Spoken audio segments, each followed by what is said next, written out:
Qu'on accueille le député La France Insoumise de Seine-Saint-Denis, président de la commission des finances à l'Assemblée nationale, Éric Coquerel. Bonjour. Merci d'être avec nous ce matin. On va parler finances avec vous. Vous êtes président de la commission des finances et on le voit bien dans les négociations qui sont en train de se faire. Le Parti socialiste d'ailleurs sera reçu cet après-midi par le nouveau Premier ministre. Il y a la question des taxes et notamment d'une taxe Zuckman. Mais d'abord sur ce dispositif de sécurité, est-ce que vous aussi vous redoutez des débordements ? Oui, j'ai entendu le ministre de l'Intérieur à distance continuer un peu dans la provocation parce qu'on se demande si c'est pas ce qu'il souhaite en fait. Le côté autoréalisateur, il l'avait déjà fait avant le 10, manque de chance. Tous les manifestants, quasiment tous les manifestants ont montré leurs responsabilités. Et comme vous le savez, les images qui notamment à un moment donné ont circulé sur les chaînes d'information. Elles étaient sporadiques et ponctuelles, oui, mais globalement les choses ont été plutôt sporadiques et ponctuelles. Mais par exemple, le restaurant à Paris avait été de manière malencontreuse, bien sûr, était dû à des forces de police et non pas aux manifestants. Donc là, je l'ai entendu encore avec son discours très... on parle de blindés, on parle de sabotage. Je rappelle au ministre de l'Intérieur qu'il est d'abord là pour faire respecter la Constitution. Et la Constitution, le droit de manifester et le droit de grève, c'est constitutionnel. Donc peut-être qu'on pourrait envisager la gestion des manifestations, la gestion des grèves, la gestion des mobilisations sociale, d'abord sous cet angle, et non pas sous un angle où manifestement ce qu'il espère demain, c'est que vous puissiez diffuser des images en boucle avec le moindre incident pour placer cette journée qui s'annonce très très forte en termes de mobilisation, en termes de grève, sous l'égide de violences qui permettront de discréditer le mouvement. C'est un provocateur et un bout de feu. Mais ça le discréditerait aussi. Je vous le dis très clairement. Ça le discréditerait aussi. Et je pense qu'il ne respecte pas en ça son rôle de ministre de l'Intérieur, qui d'ailleurs, je vous rappelle, au soir du 10, l'a fait non pas simplement analyser le nombre de gens qui avaient participé, mais il s'est permis effectivement d'avoir des appréciations politiques sur le 10 qui n'est pas d'habitude ce que fait un ministre de l'Intérieur à la fin d'une mobilisation sociale. Il vous accuse, il va très loin, il vous accuse. Je voudrais que vous puissiez écouter Bruno Retailleau pour lui répondre. Cette haine anti-flic, elle est encouragée à la fois par un discours politique, je viens de le dire, des parlementaires du groupe des Insoumis ont tweeté « La police tue ». La police tue partout. C'est inacceptable. C'est inacceptable et je veux pousser un cri de colère ce matin parce que c'est mettre une cible dans le dos de chaque gendarme, de chaque policier. C'est une autorisation de taper du flic ou du gendarme. Inacceptable. Première chose, c'est un discours et j'accuse solennellement les Insoumis de propager cette haine anti-flic. J'accuse solennellement les Insoumis de propager cette haine anti-flic. Par son discours, lui, il met des cibles sur des opposants politiques. Comme il l'a mis d'ailleurs sur nos concitoyens de religion musulmane en disant à bas le voile, avec des discours absolument islamophobes, qui fait, vous avez peut-être vu l'étude de l'IFOP qui va sortir, qu'il n'est pas pour rien dans le développement aujourd'hui de l'islamophobie dans le pays. Vous dites islamophobie, vous ? Oui, je dis ça. Non, parce que c'est parce que hier. Je sais que l'IFOP dit musulmanophobie. Non, c'est la grande mosquée de Paris. Ça m'a frappé. Je voudrais justement vous le dire. La grande mosquée de Paris dit musulmanophobie. Je dis islamophobie. Non, mais je rebondis sur votre mot. J'ai bien le droit. Je dis islamophobie comme d'ailleurs par exemple. Ce n'est pas le mot qu'utilise la grande mosquée de Paris qui précisément pense qu'en disant cela, c'est faire un amalgame. Aujourd'hui, comme l'ONU, etc., qui utilisent ce terme pour caractériser. La grande mosquée de Paris, je pense, est aux premières. Entendu chez vous, chez les éditorialistes. Je pense que la grande mosquée de Paris est aussi aux premières loges. Donc l'IFOP dit musulmanophobie pour ce que dit la grande mosquée de Paris. Dans tous les cas, il y a bien quelque chose qui se développe, et malheureusement d'ailleurs, qui est la haine, un racisme qui se base sur la pratique et la haine finalement d'une religion. Donc au bout d'un moment, ça devient effectivement l'islamophobie. Mais là c'est pas ce que je voulais vous dites répondre. Qu'il place sur vous une cible. Bien sûr, vous savez qu'on reçoit des menaces de mort, les députés insoumis. Vous savez que pas seulement des menaces. Vous savez qu'à certains moments, par exemple, dans nos domiciles, nous avons des personnes qui viennent indiquer qu'ils savent où nous habitons avec des menaces de ce type.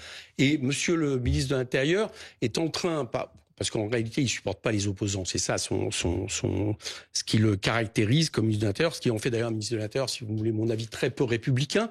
Quand il fait ça, quand il dit que quelque part, j'ai eu son terme, il a expliqué que nous étions pour le chaos et pour lancer l'insurrection. Bon, Bon, bah voilà, il met une cible. Il indique également, d'ailleurs, j'allais dire, y compris aux hommes qui sont sous ses ordres, que nous serions un danger patent. Alors, Monsieur Wauquiez l'avait fait. Lorsque l'on dit la police tue, est-ce que ce n'est pas une autre manière de votre côté à mettre aussi une cible sur les agents de la police? Ce qui est une manière de faire quand on est ministre de l'Intérieur, c'est d'essayer de faire en sorte de respecter et surtout de faire en sorte que la paix civile reste dans ce pays. Donc, c'est pas d'avoir des discours comme ça, très bout de feu, vis-à-vis des opposants, vis-à-vis des grévistes. J'ai vu que dans son terme hier, il expliquait qu'il allait surveiller très attentivement tout ce qui pouvait être des signes liés au capitalisme. Voilà. Bon, bah, je veux dire, on a un ministre qui pratique une guerre sociale à l'avance. Et moi, ce que je dis aux manifestants pour demain... Est-ce que vous n'êtes pas en train quand même de retourner un petit peu la situation? C'est évident que des militants, des manifestants anticapitalistes... Non mais, pardon, Éric Coquerel, ne nous racontons pas une farandole. C'est sûr que détruire des McDo, des agences bancaires, c'est très bien sûr. Vous avez raison, c'est ce qui s'est passé le 10. Qu'est-ce qui s'est passé le 10? Non, tout à fait. Vous n'avez pas pu avoir les images. Mais ça a déjà été le cas. Vous n'avez pas pu avoir les images le 10 que vous souhaitiez peut-être également, c'est-à-dire, ça a commencé au départ, il a fallu vous arrêter, il a fallu couvrir l'événement de ce qu'il était, c'est-à-dire une mobilisation sociale de la jeunesse qui est plus responsable, j'allais dire que Pardon, Éric Coquerel, mais prenons le temps. Dire qu'on protège des lieux qui sont des lieux symboliques du capitalisme, lorsque l'on sait que demain il y aura dans la rue un certain nombre de manifestants anticapitalistes, ça paraît assez normal. Excusez-moi. Je vous répète, quand vous avez le discours, je viens d'entendre le discours, on parle de sabotage, on parle de choses très anxiogènes.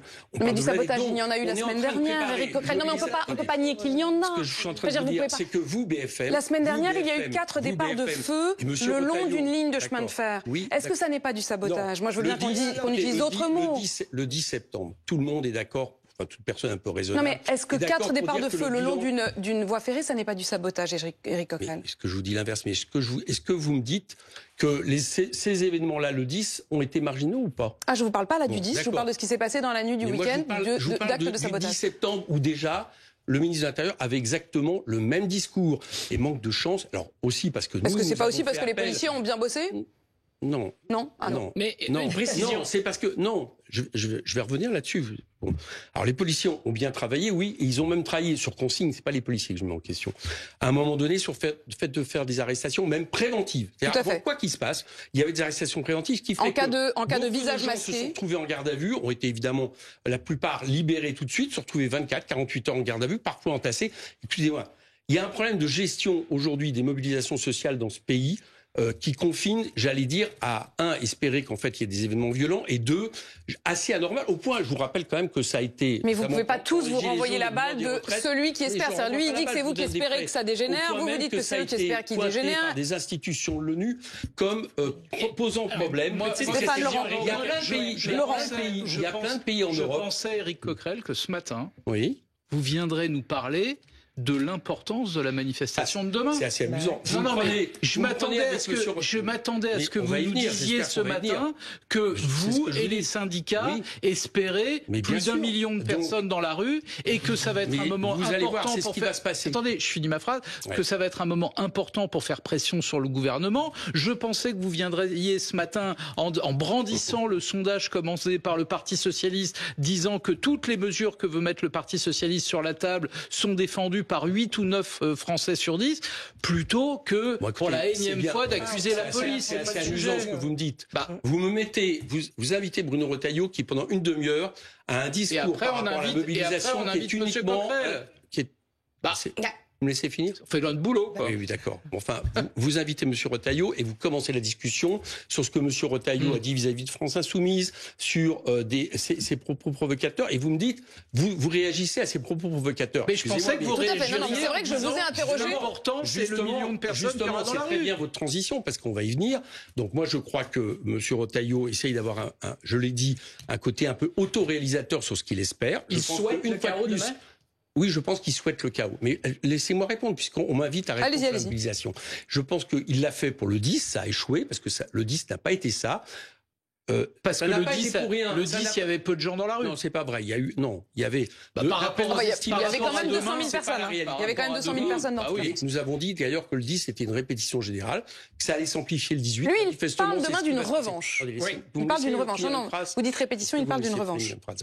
Tout à fait. Oui, parce que sinon, je ne vais pas répondre à l'injonction. Ah non, c'est pas une injonction. De Laurent Neumann. Allez-y, Éric Coquerel. Donc, le 10, ça a été une répétition générale avec, contrairement à ce qu'on peut penser, beaucoup de monde dans la rue et surtout un peu partout en France.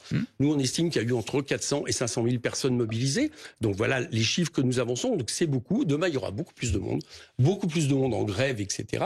Parce que, justement, le 10 s'est bien passé. Parce que le 10 a exprimé une colère, notamment avec une forte mobilisation de la jeunesse excusez-moi, mais on n'y a pas été pour rien parce que si vous vous rappelez, y compris ici, je l'ai fait, Jean-Luc Mélenchon l'a fait, nous avons justement appelé à déjouer quelque part ce que M. Retailleau souhaite, c'est-à-dire donner une image violente de ces manifestations. Donc, premièrement, nous appelons les manifestants à continuer à ça. Dans leur très grande majorité, c'est ce qu'ils souhaitent, c'est-à-dire à ne pas tomber dans le piège auquel les invite le ministre de l'Intérieur. Et deux, à montrer qu'est-ce qui se passe dans ce pays. Ce qui se passe dans ce pays, c'est qu'il y a une colère sociale très forte par rapport aux politiques menées et que demain, effectivement, je pense que ça va être assez historique. J'ai vu qu'il y avait une note de manifestement des services de police qui pensent que ça va être comparable aux grosses mobilisations au moment de la réforme des retraites. Au moment de la réforme des retraites, ils imaginent environ 800 000 personnes dans la rue. À froid, sans j'allais dire, une loi à battre. Oui, parce qu'on ne sait pas très bien. On va avoir une mobilisation extrêmement forte qui montre que ce pays en a assez et que parce qu'il en a assez, il est prêt à se mettre en grève. C'est précisément la question d'ailleurs que j'allais vous poser. Vous manifestez contre quoi? C'est-à-dire qu'effectivement, quand il y avait des manifestations contre la réforme des retraites, il se trouve que d'ailleurs ça n'a pas abouti, mais le mot d'ordre était très clair. Cette fois-ci, c'est quoi le mot d'ordre? Dans la mesure où il n'y a pas de gouvernement, pas de projet, pas encore de budget. Bon, on le connaît quand même, le budget. On le connaît. Moi, je vous dis à l'avance, le budget que M. Lecornu va mettre sur la table ressemblera quand même très fortement, en tout cas dans sa logique, au budget de M. Berry. Bon, il n'y a déjà plus les 2 jours fériés supprimés. Vous y avez jamais cru? Je pense que M. Bayrou avait mis ça en se disant tous les regards vont se braquer là-dessus et c'est ce qu'on enlèvera en premier. Je vous le dis parce que même Bercy savait pas qu'il y avait ces 2 jours. Voilà. Donc en fait c'était vraiment, on a rajouté ça pour pouvoir l'enlever et donner le sentiment que le reste se tient. Mais le reste va rester, c'est-à-dire pour l'instant. Le curseur, vous le mettez où? À quoi? Au lieu de 35 milliards. Non, mais vous pensez que ça va s'arrêter où? Ah non, mais je pense qu'il va. Il va demander combien? Bon, écoutez, on a déjà 4,5 milliards qui sautent avec les 2 jours fériés, donc on va descendre à 40. Madame Braun-Pivet a fixé à 7 milliards. Il n'y aura pas les franchises médicales. Je pense que l'année blanche va être maintenue, tout simplement parce que pour obtenir ce qu'ils veulent mettre comme baisse des dépenses publiques, à partir du moment où ils ne vont pas chercher suffisamment du côté des recettes, qui est le problème de notre pays, puisque c'est les recettes qui ont baissé, je pense qu'ils vont maintenir justement, et d'ailleurs, vous remarquerez que dans son interview ce week-end dans la presse régionale, M. Lecornu ne parle pas de ça. Il ne parle pas des questions des remboursements, il ne parle pas des questions de carence. Il ne parle pas de grand-chose. D'ailleurs, il ne parle pas non plus, et c'est ce que lui reprochait d'ailleurs Bruno Retailleau ce matin, il ne parle pas non plus de sécurité ou d'immigration. Voilà, vous me posez la question. Je pense que ça va être maintenu et que ça rend ce budget non seulement la poursuite d'injustice, inégalité, mais surtout, ce que moi je crois, c'est que c'est un budget qui ne nous sort pas d'affaires. Voilà. On a une politique qui a été faite maintenant, si on veut regarder un peu depuis 2017. Le bilan et le pari de cette politique, ça a été de dire on va favoriser les capitaux pour que ça arrive en France, pour que ça permette d'investir et ça crée de l'emploi. C'est ça le pari. Bon. L'échec est patent. Il n'y a pas que moi qui le dis. Un économiste comme Pisani-Ferry, qui était le conseiller de Macron, dit la même chose. Au niveau de l'industrie, c'est une catastrophe.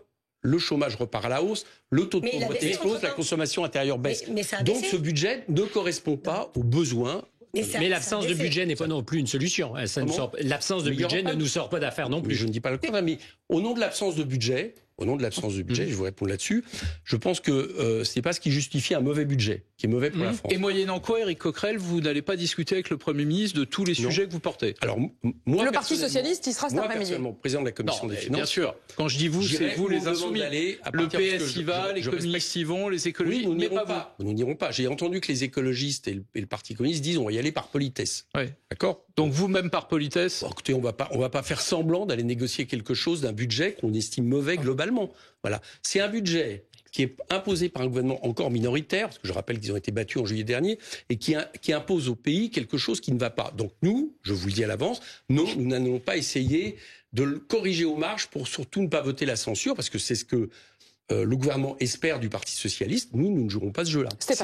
Alors, Apolline est mentaliste parce qu'elle m'a entendu réfléchir. Je vous ai entendu commencer une question, Stéphane, et je me suis dit que vous avez coupé, je le regrette. Je vous laisse vous exprimer. Du succès demain, après la mobilisation, est-ce que ça pourrait être, par exemple, un véritable compromis, sinon l'annonce de l'abandon de la réforme des retraites jusqu'à 2027, jusqu'au prochain rendez-vous présidentiel? S'il fallait qu'on bouge dans cette direction, est-ce que ça serait pour vous un succès? Et donc la preuve qu'il est possible de négocier? Alors, je vais vous dire, je ne crois pas qu'il y aura un compromis. Voilà. Et je vais vous dire concrètement pourquoi. Parce que le compromis, nous, quand je dis nous, c'est l'Assemblée. Nous l'avons tenté lors du budget Barnier. C'est-à-dire que, à l'époque, nous avons dit, on va montrer qu'on peut faire un budget NFP compatible.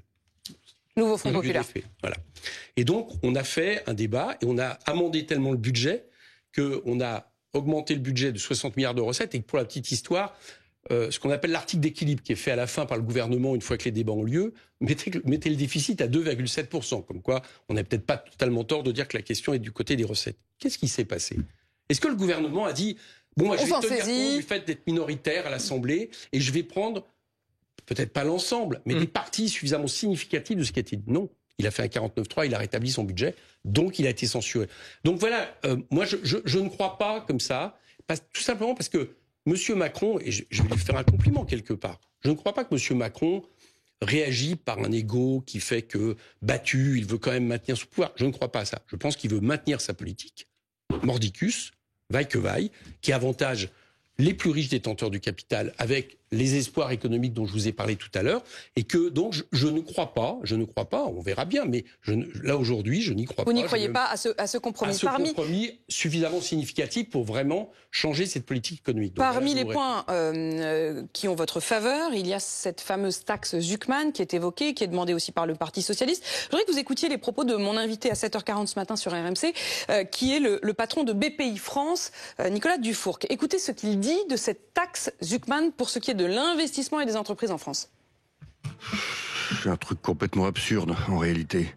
Il faut voir à quel point ça panique les entrepreneurs avec lesquels je vis depuis 12 ans. On vient leur expliquer qu'on va leur prendre 2% de leur boîte tous les ans.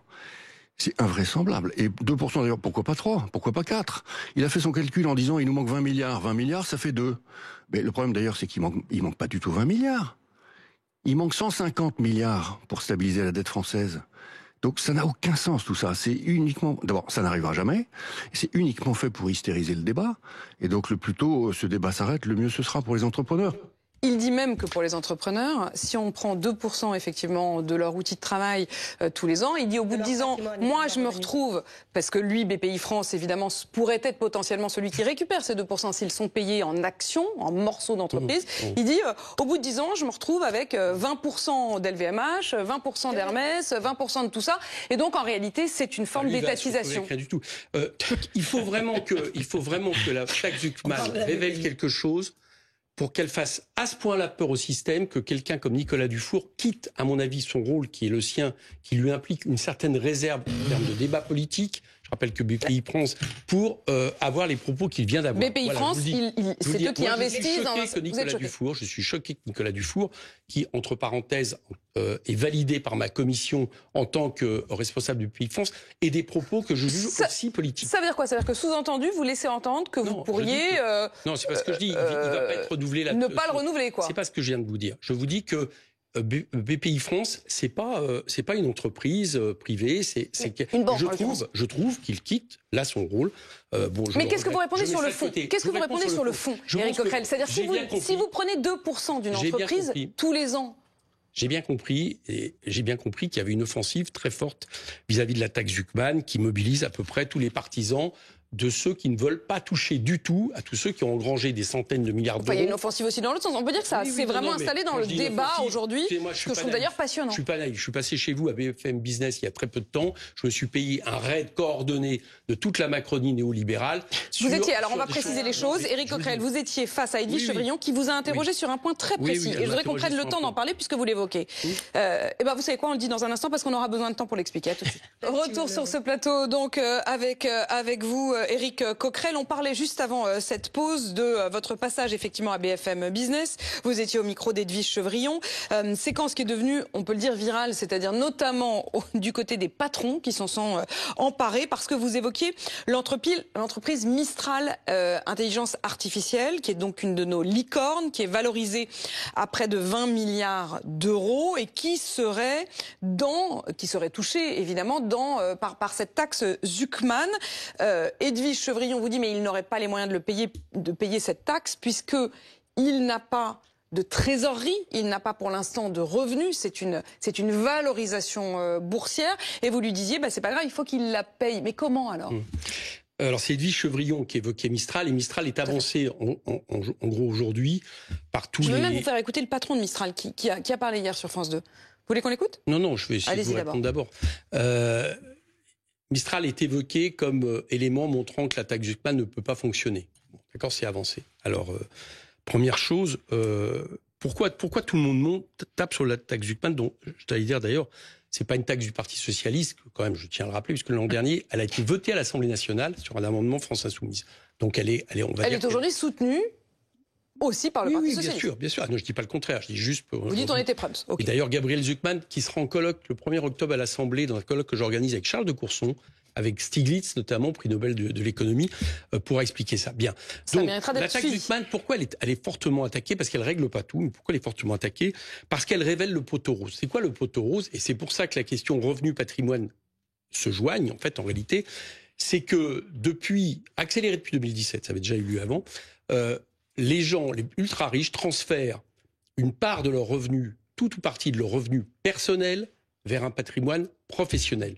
C'est une étude de l'Institut des politiques publiques appuyée sur Bercy, qui l'a rappelé en 2023, qui montre que les 0,0002, excusez-moi, des chiffres des plus riches ne payent quasiment pas d'impôt sur le revenu. Et si on ajoute leurs biens professionnels, on s'aperçoit qu'ils sont environ taxés à 25%, quand par exemple, les plus riches des personnes qui sont assujetties uniquement à l'impôt sur le revenu sont à 46-48%. Avant de toucher ces dividendes. Donc ça veut dire à la fin, il y a quand même 30% en plus. Non. Oui, s'ils reçoivent leurs dividendes, donc on ne peut pas s'arrêter juste au 25%. Là, je parle de leur... 25%, c'est si ça reste sur leur compte. Je parle de leur patrimoine professionnel. Donc, il y a un décalage qui s'est passé et qui permet... Et la tâche Zuckman dit, puisque c'est comme ça, puisqu'on a ce chose-là, la manière d'égaliser les choses, c'est de taxer à 2%, c'est un plancher, les patrimoines professionnels de ces gens-là, en sachant qu'il y a un seuil, et c'est pour ça d'ailleurs que j'ai dit l'autre jour que ça concernait quasiment que quelques centaines de patrons. En réalité, le seuil, c'est 100 millions de patrimoine. Bon. Donc voilà la taxe Zuckman. Alors vous avez raison, elle pose un problème pour l'instant, parce que tous les start-upers qui créent des boîtes, qui espèrent faire des bénéfices après, n'ont pas tous plus de 100 millions de patrimoine. Apparemment, c'est le cas de monsieur Mensch, puisqu'il est classé 45e. C'est le cas d'un autre patron qu'on a reçu également sur BFM. On a un cas sur Mistral. Il n'y en a pas beaucoup. Et ce que dit Zuckman, c'est que comme toute, d'abord une exception ne vaut pas détricotage général de la proposition, et que ce que dit Zuckman, c'est que dans ces cas-là, il y a des dispositions qui pourraient être appliquées. Par exemple, c'est une chose qu'il a mis sur la table, pas moi, c'est lui, que l'État pourrait par exemple se payer entre guillemets en actions qui permettraient au fur et à mesure quand même. Tout le problème, c'est est-ce que ces gens-là... Mais ça revient à une forme d'étatisation, on est d'accord. Au bout de 10 ans, ça veut dire que l'État, au bout de 10 ans, Éric Coquerel, l'État serait donc propriétaire de 20% d'une boîte. 20% des capitaux. Non, parce qu'au bout de 10 ans... Si vous prenez 2% chaque année pendant 10 ans... Parce qu'il l'a dit hier, Monsieur Mensch, c'était intéressant, puisqu'il a dit qu'il pensait que il fallait une taxe, peut-être pas forcément celle-là, mais il a convenu. Mais que celle-là, il ne pouvait pas la payer. D'accord, parce que moi j'ai rien contre ce personnage qui manifestement est très intéressant sur l'intelligence artificielle. Mais il le dit lui-même. Déjà, cette entreprise a gagné 300 millions d'euros. D'accord, ça montre qu'on n'attend pas 10 ans avant de gagner. Donc on peut supposer que au bout d'un certain nombre d'années, quand même, elle va gagner de l'argent et que donc la taxe sera pour être payée de manière efficace. Mais ce que je veux dire par là, c'est qu'au nom d'un exemple, ne détriquons pas quelque chose qui marche pour 99% et qui pointe un problème majeur, c'est qu'aujourd'hui, les ultra-riches ne payent pas l'impôt qui correspond ni à leurs revenus, ni à leur patrimoine. Sabrina, ancienne ministre et aujourd'hui chef d'entreprise. Et j'étais chef d'entreprise avant d'être ministre. Moi aussi, j'étais chef d'entreprise. Voilà, exactement. Non, mais c'est ça. Alors, ça énerve les néolibéraux, je l'ai été. Pas moi. Moi, ça m'énerve pas. Non. La réalité, c'est qu'on parlait, c'est vrai, on parlait de Mistral, d'Arthur Mensch.